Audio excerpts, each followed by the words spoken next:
Hi everyone, I hope you're getting well. In this video, we're gonna learn how to enter a form and send those informations in the backend of our app on Flutterflow. So it's very simple. What we just need is a standard form. So here I got my form with my informations to enter.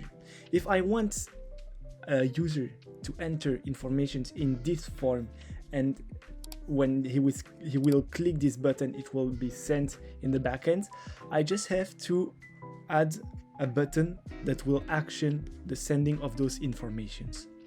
So on this button, I'm gonna click on actions.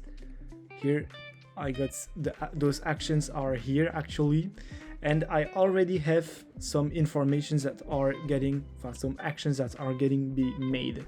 I'm gonna just remove it and show you how we will send those informations. So as an action, I'm gonna add this action. This action is gonna have an impact on the data.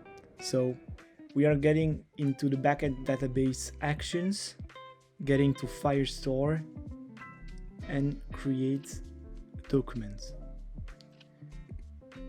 In the collections, for example, of my users, set fields here for the name, no in French, of my user. In the value source, so where the informations are coming from, I'm getting on from variable.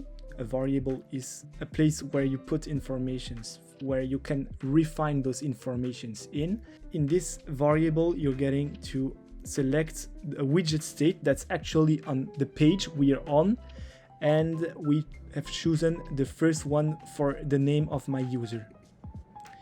So I'm gonna close this, and normally if you enter now an information here and you click on this button, the information that will be entered in this form is getting to be sent in our database here in my user's name.